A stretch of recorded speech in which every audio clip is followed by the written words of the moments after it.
Ms Dawn Walker. You all right? Thank you, Mr Acting President. Greg, I'll tell you, if she hadn't been in the House, I would have given it to you. Yeah. Ms Walker. I rise to speak about hospital privatisation. And I want to point out that the Liberal National Coalition's relentless march to privatise our vital public services has shown no bounds. TAFE, public housing, the Land and Titles Office, even Sydney's public transport, including last week's announcement to privatise Sydney's Inner West bus services.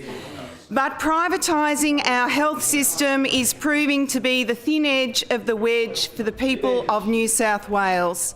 While trying to avoid public scrutiny, this government has been quietly yet radically changing the fundamental structure of healthcare in New South Wales by looking to private operators to run an increasing number of our state's hospitals.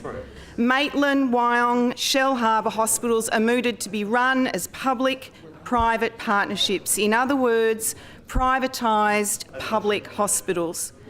The government has also announced that a newly privately run Northern Beaches hospital will be built at French's Forest, leaving Mona Vale with a small facility offering limited services. But our communities are hitting back.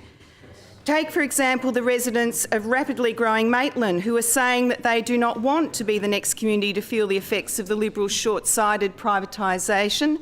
And as Greens Health spokesperson, I've joined community calls for the new Lower Hunter Hospital to remain in public hands following a recent community forum where over 200 people opposed privatisation plans for the hospital.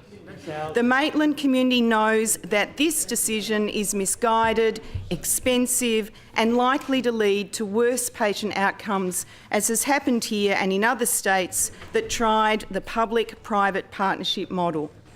Alarmingly, where the public-private partnership model has been tried in the past, it has failed and led to expensive bailouts by government, including Port Macquarie Base Hospital, where the Auditor-General found that as a privately run hospital, costs were significantly higher than those in similar public hospitals, and elective surgery waiting times were double the state average. It was an absolute disaster, and that hospital is now back in public hands. It's not surprising this has happened, as naturally privately run hospitals expect a return on investment, and their profit motive invariably puts pressure on cost-cutting, such as through shortening stays of very ill or long-term patients. They also fail to train young doctors and nurses in the same way as our public hospitals, because training is not income-generating nor profitable. And I'm concerned about the impact of nurse-to-patient ratios, which can be as low as 1 nurse to 4 or 5 patients under a private model. Thank you. Risking a drop in patient care. Publicly run hospitals can deliver medical services more efficiently, cheaply, and will continue to do complex and costly medical procedures, even when these procedures will not return a profit.